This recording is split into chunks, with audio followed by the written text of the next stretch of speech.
Sa ngalan ng Ama at ng Anak at ng Espiritu Santo.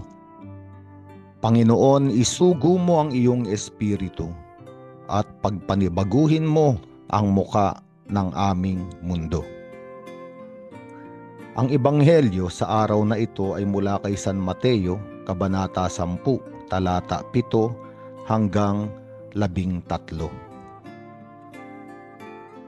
Ang mabuting balitang ito ay patungkol sa pagsusugo ni Jesus sa 12 upang ipahayag sa mga tao ang pagdating ng kaharian ng Diyos. At malakas ang pagpapahayag ng Panginoon bilang utos sa 12.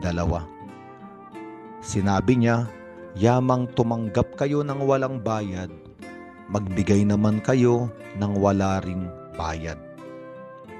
At napakahalaga ng mga salitang ito ng ating Panginoon, sapagkat hindi natin mababayaran ang pag-ibig ng Diyos. Hindi natin kayang suklian ang lahat ng ginawa ng Panginoon sa atin.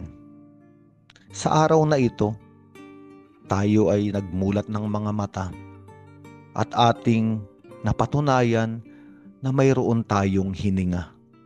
Sa madaling salita, tayo ay muling binigyan ng buhay. Isang bagong araw upang ating tamasahin bilang isang nilalang sa daigdig na ito. Ang buhay na pinagkakaloob ng Diyos sa atin ay hindi kayang bayaran ng kahit anumang bagay sa daigdig. At bakit ba tayo pinagkakalooban ng Diyos ng buhay? Sapagkat siya ay Diyos ng pag-ibig. At nais niya na ang kanyang mga iniibig ay magkaroon ng buhay. At hindi lamang buhay ng pag-iral, kung hindi buhay na may pag-ibig. Sapagkat ang totoong nagbibigay ng kahulugan sa ating buhay ay ang pag-ibig. Kaya nga, sa napakaraming magaganda at mabubuting bagay na ginawa sa atin ng Panginoon, ang paulit-ulit na pangangalaga sa ating lahat, ang paulit-ulit na pagpapatawad, ang napakaraming sandali na tayo ay ibinangon, napakaraming pagkakataon na tayo ay binigyan ng pag-asa.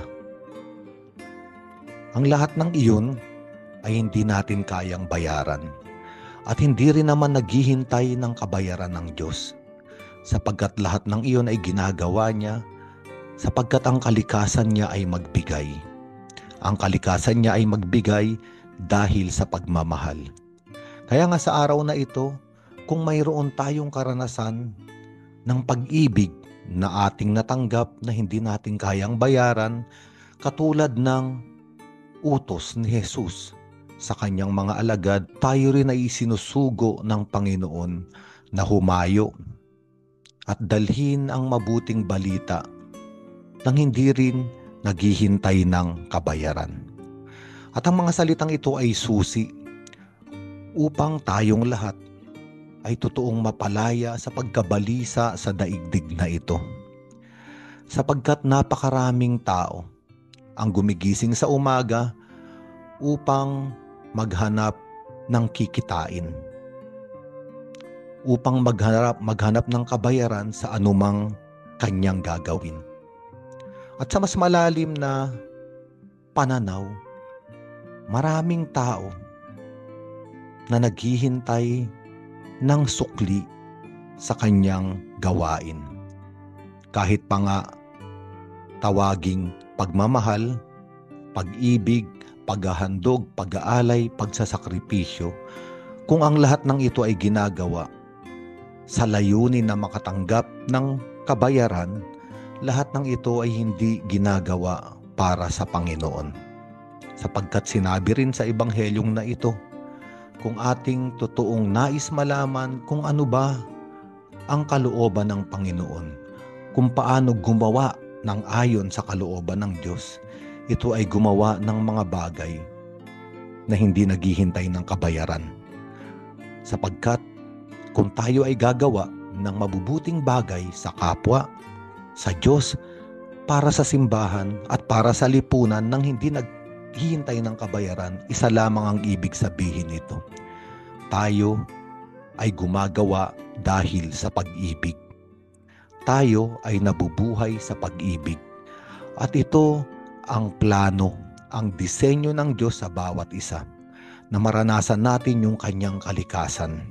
Isang pag-iral na punong-puno ng pag-ibig, walang kondisyon na nagbibigay.